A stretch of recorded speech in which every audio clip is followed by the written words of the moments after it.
The galactic research vessel Artemis Horizon floated in the empty black of space, far from any star or planet that appeared on official maps. It was a massive ship, almost 2 kilometers long, built not for war or trade but for one single purpose: to hold the most dangerous creatures ever discovered. Dr. Lisa Vance stood before the observation window of Containment Bay 7, watching the shadows move behind the reinforced glass. She had spent 12 years studying alien life forms, but nothing had prepared her for the. They moved like liquid darkness, their 8 limbs carrying them across walls and ceilings with terrible grace. Their eyes glowed faint red in the dim light, tracking heat signatures that human eyes could never see. "Feeding time in 30 minutes, said her assistant, a young man named Park, checking his tablet. Lisa nodded without looking away from the glass. There were 14 in Bay 7, 14 apex predators from the death world called Nix 9. 17 intelligent species had been wiped out by these creatures over the past 1,000 years. The Galactic Council had voted to destroy them completely, to burn their home world until nothing remained. But the scientific community had argued for study. Understanding them might save lives in the future, they said. Now those 14 nightmares lived behind energy fields and reinforced walls, watched around the clock by cameras and sensors. Lisa told herself they were safe. The containment systems had triple backups. Nothing could go wrong. 3 decks above, Commander Frank Holt sat in the bridge going through routine reports. He was a tired man in his 50s with gray hair and a face that had seen too many problems. The Artemis Horizon had been his command for 6 years, and in that time nothing truly bad had happened. Power failures, minor hull breaches, a fight between crew members. Normal things. He had started to believe that this assignment was actually boring. At exactly 9:47 ship time, the first warning light blinked on his console. "What is that?" he asked, leaning forward. Lieutenant Cross, his second in command, pulled up the diagnostic screens. Her face went pale. "Power fluctuation in the containment grid, sir. Section 7. Frank felt his stomach drop. Section 7 was the bay. "Get it fixed now." Engineers rushed to the problem. For 11 minutes, they fought to stabilize the power flow. They rerouted circuits, activated backup generators, did everything they had trained to do. But the fluctuation spread like a virus, jumping from system to system, finding weaknesses that should not have existed. At 9:58, the containment fields in Bay 7 flickered once, twice, then they went dark. They did not hesitate. They poured through the opening like water through a broken dam, their claws scraping against metal as they scattered into the corridors. The security team stationed outside the bay opened fire with plasma rifles. They killed 2 of the creatures before the rest reached them. The screams lasted only seconds. Lisa watched from the observation room as creatures she had studied for years tore through her colleagues. She ran for the emergency exit, her heart pounding so hard she could hear it in her ears. Behind her, something crashed through the glass. On the bridge, Frank watched the life signs vanish from his display. One by one, the little green dots turned red and then disappeared entirely. Deck 4, Deck 5, Deck 3. They were spreading in every direction, moving through the ship faster than he had imagined possible. "All hands evacuate immediately," he announced over the intercom, his voice steady despite the fear clawing at his chest. "This is not a drill. Get to the escape pods. Do not stop for personal belongings. Do not stop for anything." The crew ran. Some made it to the pods. Others did not. They hunted with terrible efficiency, their hive mind allowing them to coordinate like a single organism with dozens of bodies. They blocked escape routes, ambushed stragglers, and killed without hesitation or mercy. Frank sealed the bridge and watched the disaster unfold on his screens. In 20 minutes, over 200 people died. The escape pods launched one after another, carrying survivors away from the ship. But there were still people trapped aboard, engineers in the lower decks, medical staff in the infirmary. scientists who had hidden in locked rooms, and one janitor in C who never heard the evacuation order at all. Danny Cole was 47 years old, from Tulsa, Oklahoma. He had gray in his beard and calluses on his hands from a lifetime of hard work. He had served 2 tours in Afghanistan as a young man, then spent 15 years in construction, building houses and office buildings, and once a small church for a community that could not afford professional contractors. He had raised 3 kids mostly alone after his wife passed from cancer 8 years ago. He took the job on the Artemis horizon because it paid well and because the silence of space helped him think. His work was simple. He cleaned floors, fixed broken pipes, unclogged drains, and maintained the systems that nobody else wanted to touch. It was honest work. It kept his hands busy and his mind quiet. Right now, those hands were deep inside a waste recycler in Maintenance Corridor 12, fighting with a bolt that had been stripped by whoever installed it. The overhead lights were dim. The only sound was the hum of machinery and his own quiet swearing. When the power flickered and the emergency lights came on, bathing everything in red, Danny just sighed. "Power problems again," he muttered to himself, wiping grease on his pants. "Third time this month." He did not know that creatures from another world were hunting through the decks above him. He did not know that most of the crew was dead or gone. He did not know that he was now alone on a ship full of monsters. He just reached for his toolkit and went back to work. 3 decks up, a young separated from its pack. It was curious by nature, drawn to the strange sounds coming from below. It had killed 9 beings in the past hour. Each one had screamed, had run, had died easily. This would be no different. The creature slipped into a ventilation shaft and began crawling toward C, following the sound of clanking metal and a human voice complaining about stripped bolts. It did not know what it was crawling toward. None of them did. Danny Cole had seen bad days before. He had seen friends die in the desert. He had watched his wife waste away in a hospital bed while doctors told him there was nothing more they could do. He had buried his mother, lost his job twice, and once fell off a roof and broke 4 ribs. Life had taught him that panic solved nothing.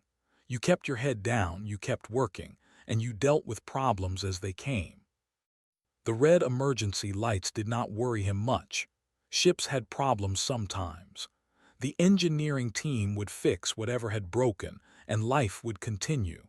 His job was the recycler in front of him, and that job was not going to finish itself. He finally got the stripped bolt free with a grunt of satisfaction. "There we go," he said, tossing the damaged piece aside. "Should have replaced you months ago." The sound came from above him, a soft scraping like metal on metal. Danny looked up at the ventilation grate in the ceiling, probably just the air system adjusting to the power changes. He turned back to his work. The grate exploded inward. Something dark and fast dropped from the ceiling, landing in the corridor 10 feet away. Danny saw it in pieces at first. 8 limbs, skin like black oil, eyes that glowed red in the emergency lighting, a mouth full of teeth that did not look like they belonged in any natural order. The creature hissed at him, a sound like steam escaping from a broken pipe. Its body tensed, muscles coiling for a strike that had killed dozens of beings before. Danny did not scream, he did not freeze, he did not run. 20 years of training and instinct kicked in before his conscious mind could even process what he was seeing. His hand found the heavy pipe wrench on his belt. His feet shifted into a stable stance. His eyes tracked the creature's center of mass. The lunged. Danny stepped sideways, letting the creature's momentum carry it past him. At the same moment, he swung the wrench in a tight arc. The heavy metal connected with the side of the creature's skull with a wet crack that echoed through the corridor. They hit the floor and did not move again. Black fluid pooled around its shattered head. Danny stood over the body, breathing hard, wrench dripping with alien blood. He looked at the dead thing for a long moment. Then he looked at his wrench, then back at the thing. "Well," he said quietly, "that ain't good." He knelt beside the creature, studying it with the careful attention of a man who had learned to assess threats quickly. 8 limbs, each ending in curved claws that looked sharp enough to cut through metal. Armored plates along its back. Those glowing eyes, now dark and empty. Whatever this thing was, it was built to kill. And if there was one, there were probably more. Danny stood and wiped the wrench on his pants. He needed information. He needed to know what he was dealing with and how many of them there were. The nearest terminal was at the end of the corridor, a dusty screen that maintenance workers used to check schedules and ship layouts. He walked to it, keeping one eye on the ventilation grates above him. The screen flickered when he touched it, struggling with the power fluctuations, but eventually it came to life. What he saw made his stomach turn cold. The ship map showed life signs throughout the vessel, or rather it showed where life signs had been. Most of the dots were gray now, indicating deceased. A few clusters of green moved through the upper decks, too many limbs for humans, and scattered throughout the ship were single green dots, isolated and unmoving, crew members hiding, waiting to die. Danny looked at the escape pod status. Most had launched already. The evacuation had happened while he was down here fighting with that damned recycler. Nobody had thought to check if the janitor was still aboard. He was alone on a ship full of monsters. For a moment, just a moment, Danny felt the fear trying to rise up. He was 47 years old. He had a bad knee from the construction years. He had not held a weapon since his military service, and a pipe wrench was not exactly combat equipment. The smart thing to do would be to find a room, lock the door, and pray someone came to rescue him. But Danny had never been good at waiting, and he had never been good at hiding. He pulled up the ship schematics and studied them carefully. The engine room controlled most of the ship systems, including the internal doors and containment fields. If he could get there, he could seal off sections of the ship, trap these creatures in manageable groups, maybe even restore full power to whatever systems had failed. It was a plan, not a good plan maybe, but a plan. Danny looked at the route. 3 decks up, then across through the main corridor, then down again to the engine room. He would have to pass through areas where those things were hunting. He would have to be quiet, fast, and lucky. He grabbed his toolkit and started walking. On the bridge, Commander Frank Holt watched his displays with growing confusion. The initial chaos had settled into a grim pattern. They had spread throughout the ship, establishing territory, hunting down the remaining crew members one by one. The life signs were vanishing steadily. But one dot was moving. It was in C, where no crew member should have been, and it was heading toward the engine room with clear purpose. "Who is that?" asked, pointing at the display. Frank pulled up the crew manifest. Daniel Cole, sanitation specialist. He must have missed the evacuation. "Should we try to contact him? Tell him where the escape pods are?"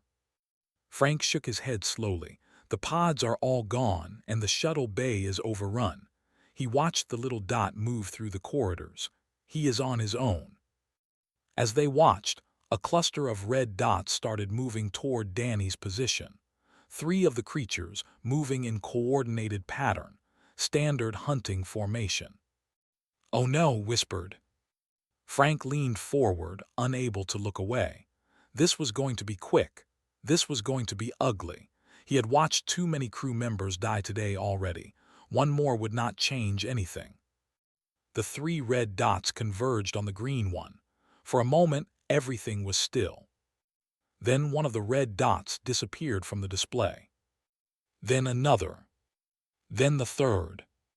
The green dot continued moving toward the engine room, steady and unhurried. Frank Holt stared at the screen. His mouth opened, but no words came out. Was the one who finally spoke. What just happened?" Frank had no answer. He just watched the little green dot move through corridors that should have been death traps, heading deeper into the ship with the calm determination of a man on his way to fix a broken pipe. They had a gift that no other species in the galaxy possessed. They called it the knowing, though that word was just the closest translation their captors had found. It was more than communication. It was a shared consciousness, a web of sensation and memory that connected every member of their kind. When one saw something, they all saw it. When one felt pain, they all felt an echo of that pain. When one died, they all felt the sudden emptiness where a mind had been. When the scout died in sea, every on the ship felt its final moment. They felt the surprise as its target moved faster than expected. They felt the brief flash of pain before darkness, but most of all, they felt something that confused them deeply. In the instant before death, the scout had sensed something from its prey. Not fear, not panic, not the desperate terror that every other species showed when facing a. The human had been calm, focused, experienced. The three hunters that followed the scout into the lower decks were more cautious.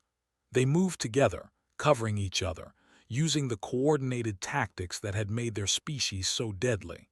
They found the human in a narrow corridor, working on something at a wall panel. They attacked as one, coming from three directions at once. The corridor exploded with light. Danny had found a welding torch in a maintenance locker 2 corridors back. He had also found 3 canisters of industrial solvent, the kind used to clean engine parts. And he had found a fire axe mounted on the wall, its red paint faded but its blade still sharp.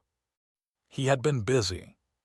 The solvent, mixed with a few other chemicals from his toolkit, made an effective flash bomb when ignited. It would not kill the creatures, but it blinded them. Their heat-sensing eyes were overwhelmed by the sudden burst of thermal energy. For 3 precious seconds, they could not see. 3 seconds was enough. Danny moved through them like a man cutting through tall grass. The axe was heavy, but he had spent decades swinging heavy tools. The first creature died before it could recover from the flash. The second managed to lash out with its claws, catching Danny across the ribs, but his swing was already in motion. The blade buried itself in the thing's neck. The third creature tried to run. Danny did not let it. When it was over, he leaned against the wall and looked down at the wound on his side. The claws had cut deep, through his jumpsuit and into the flesh beneath. Blood was already soaking through the fabric. He could feel the pain now, sharp and hot. He pulled the welding torch from his belt, adjusted the flame, and pressed it against the wound. The smell of burning flesh filled the corridor. Danny bit down on his sleeve to keep from screaming. When it was done, he had a crude seal over the injury. Not pretty, not comfortable, but it would keep him from bleeding out. He picked up the axe and kept walking. On the bridge, Frank watched in silence. The display showed Danny's position and the positions of the remaining. The creatures were no longer spreading through the ship randomly. They were gathering, forming groups, communicating through whatever method their species used. "They are afraid of him," said, her voice barely above a whisper. Frank shook his head slowly. "That is impossible. They do not feel fear. Every study says they do not have the capacity for it." "Then why are they avoiding his path? Look," she pointed at the display. "Every time he moves forward, they pull back. They are giving him space." Frank watched as Danny reached a stairwell and began climbing toward the upper decks. 2 had been positioned near that stairwell. As Danny approached, they retreated down an adjacent corridor. They did not attack. They did not ambush. They just moved away. "Contact the rescue ships," Frank said quietly. "Tell them we have a survivor. Tell them to hurry." Danny emerged onto Deck 4 and found himself in familiar territory. He had cleaned these corridors hundreds of times. He knew every corner, every storage closet, every maintenance hatch. This was his ship as much as anyone's, and he knew its secrets better than most. They had been busy here. Bodies lay in the corridors, crew members who had been caught during the initial chaos. Danny recognized some of them, young from the lab, old Martinez from engineering, a woman named Sandra who always smiled when she passed him in the halls. He stopped beside her body and closed her eyes. There was nothing else he could do for her now. Ahead, he could hear movement. Multiple creatures, judging by the sounds. They were between him and the engine room.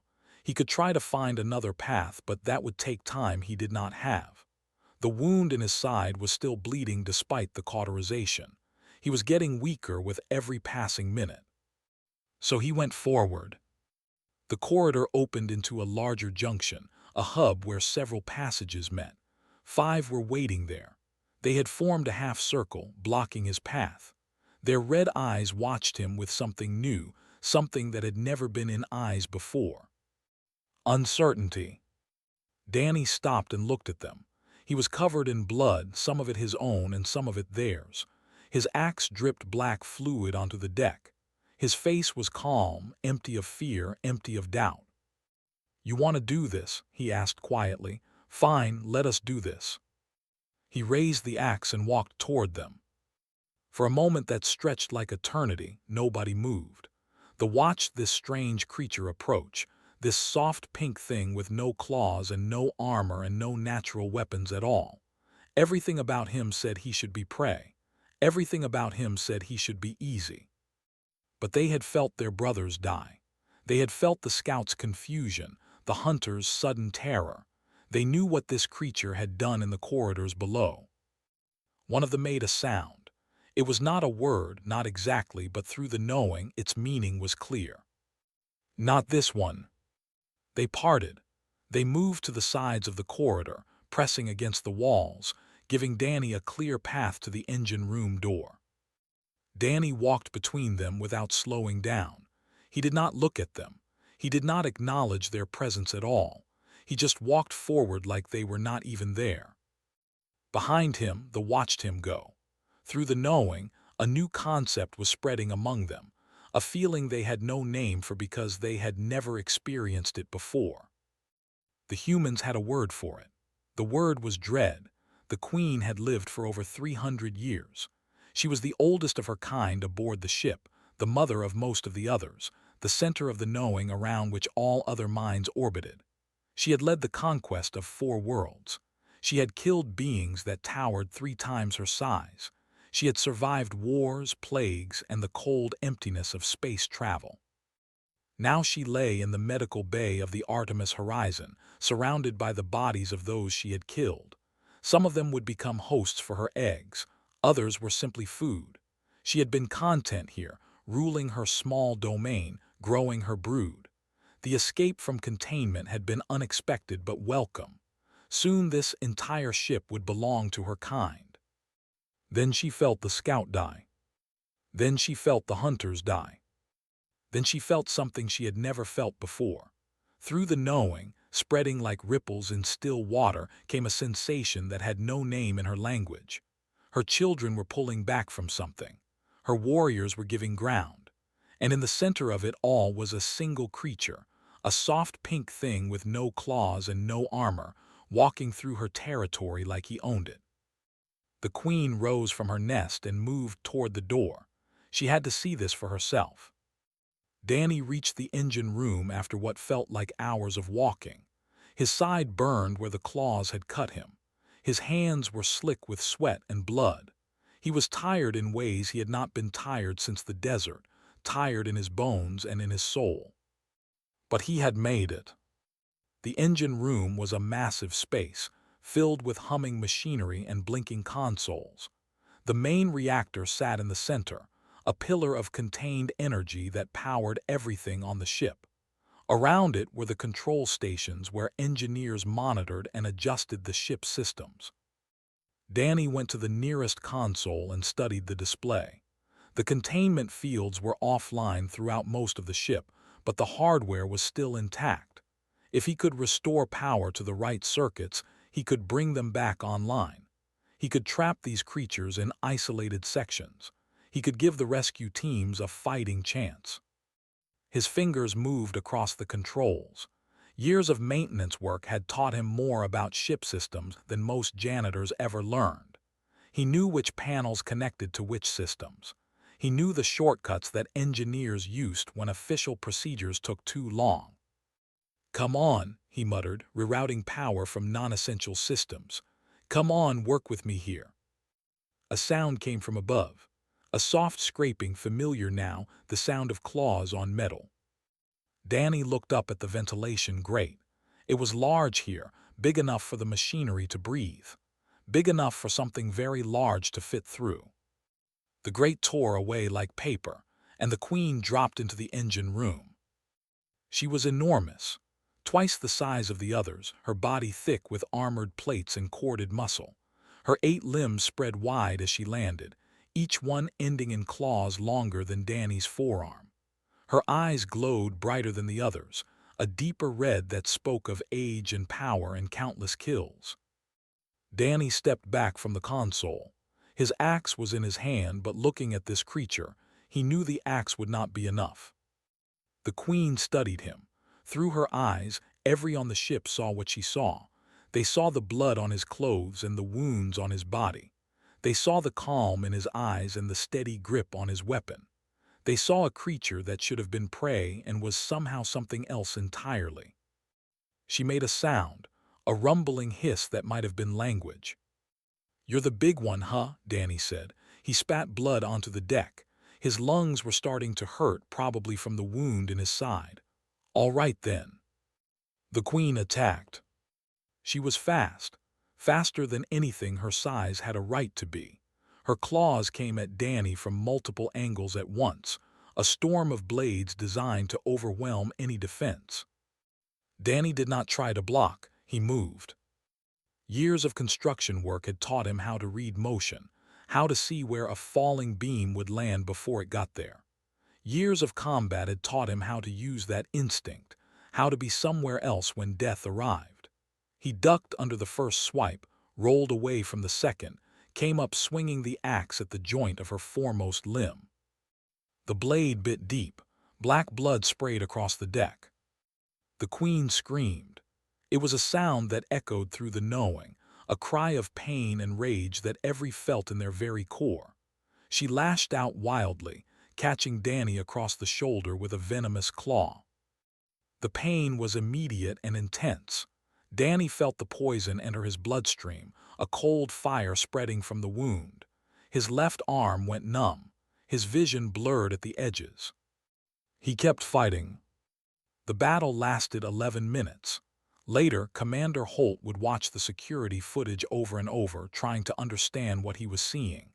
A middle-aged janitor, poisoned and wounded, fighting the largest ever recorded, taking hits that should have killed him, getting up again and again, refusing to stop.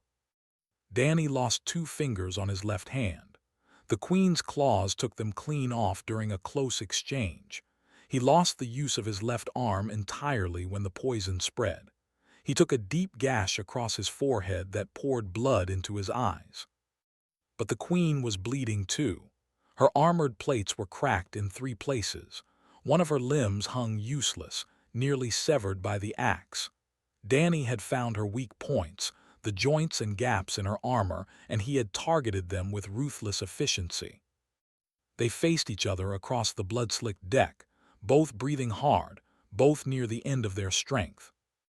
The Queen gathered herself for a final charge. She would put everything into this attack, every ounce of speed and power she had left. Nothing could survive what she was about to do. Danny saw it coming.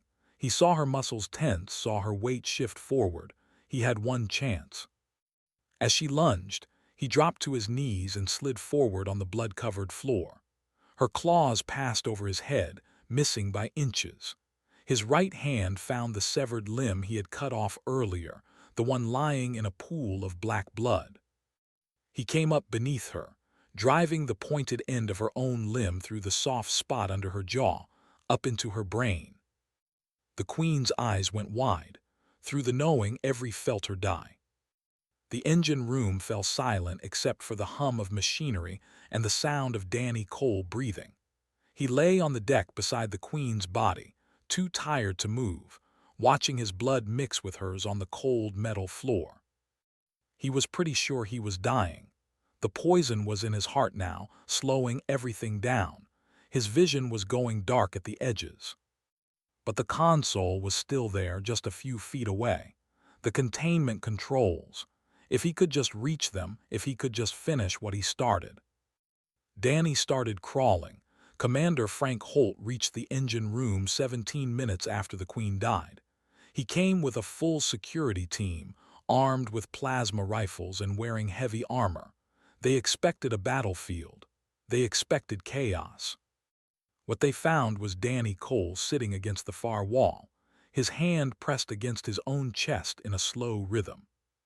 "Medics on the way," Frank said, kneeling beside him. Danny's eyes opened. They were cloudy from the poison, distant from blood loss, but somehow still aware. "Took you long enough," he said. His voice was barely a whisper. "Just hold on. The rescue shuttle is docking now. We'll get you to medical." Danny nodded weakly. His hand continued its slow rhythm against his chest. Later, the doctors would explain that he had been manually maintaining his heartbeat. The venom had paralyzed the muscles around his heart, and Danny had kept himself alive through sheer stubborn refusal to die, pressing on his chest to keep the blood flowing. The medics arrived and went to work immediately. They pumped him full of antivenoms that had been developed during the years of study. They sealed his wounds, replaced his lost blood, and stabilized his failing organs. Throughout all of it, Danny drifted in and out of consciousness, muttering about stripped bolts and overtime pay. In other parts of the ship, the security teams were finding something unexpected. The remaining 19 of them had gathered in a single cargo bay. They had sealed themselves in. When the containment fields were restored around them, they did not resist. They did not attack. They simply sat in the darkness, their red eyes dim, their bodies still. Dr. Lisa Vance had survived the initial attack by hiding in a sealed lab. Now she stood before the cargo bay window, watching the creatures she had studied for years. They looked different somehow. Smaller, defeated. "What happened to them?" asked the security officer beside her. Lisa shook her head slowly. "I think they're in shock. The Queen dying. It must have been traumatic for them. They felt it happen. They felt everything." Through the glass, one of them turned to look at her. Its eyes met hers for a long moment. Then it looked away. It was afraid. Lisa could see it clearly now. The great predators, the terrors that had destroyed civilizations, were afraid. Danny Cole spent 4 months in the medical facility on Station 12. The venom had done serious damage to his nervous system. His left arm was beyond saving and had to be replaced with a prosthetic. The scars on his body would never fully heal. But he was alive. Visitors came constantly. Scientists who wanted to study his physiology, to understand how a human could survive venom long enough to keep fighting. Military officers who wanted to debrief him, to learn his tactics. News reporters from a dozen species who wanted to tell his story to the galaxy. Danny mostly ignored them. He had never been comfortable with attention. He spent his days in physical therapy, learning to use his new arm, working to regain the strength he had lost. The Galactic Council called him a hero. They awarded him the highest honors they could give to someone outside their own species. They offered him wealth, property, any position he wanted in any organization that fell under their authority. Danny had only one request. "I want my job back," he said to the council representative who came to his hospital room. "Ship's going to need someone to clean up the mess I made down there." The representative, a tall being with blue skin and too many eyes, stared at him in confusion. "You could have anything, anything in the galaxy, and you want to go back to being a janitor." Danny shrugged with his good shoulder. "It's honest work, keeps me busy." He returned to the Artemis Horizon 6 months later after the ship had been repaired and restaffed. The crew treated him differently now. They moved out of his way in corridors. They spoke to him with a respect that made him uncomfortable. Someone had put a small plaque on the wall of C, near the spot where he had killed the first scout. He took it down and put it in a storage closet. But the real changes were happening far beyond the ship. The surviving were returned to there under heavy guard. Scientists had expected them to rejoin their species and resume their predatory ways. Instead, they spread something through the knowing, a memory, a warning. The memory showed a creature with soft pink skin and no claws. It showed that creature walking through corridors filled with unafraid. It showed the creature fighting the queen and winning. It showed calm eyes and steady hands and a determination that seemed to have no limit. The warning was simple. It spread through every on the planet, then to every colony, then to every member of their species across the galaxy. Do not hunt the humans. They are not prey. They are not predators. They are something else. They are the thing that hunts the hunters. Do not touch their worlds. Do not harm their young. Do not, under any circumstances, corner one alone. Within a generation, the had changed. They no longer attacked human ships. They no longer targeted human colonies. When they encountered humans in space, they turned and went the other way. Other species noticed. Other predatory races heard the stories and began to wonder, what kind of beings could make thee afraid? What were these humans really? The stories spread. They grew with each telling. In some versions, Danny Cole was a warrior bred for combat. In others, he was a monster hiding in human form. The truth was simpler and somehow more terrifying. He was just a man, a janitor from Tulsa who had seen hard times and learned to keep going.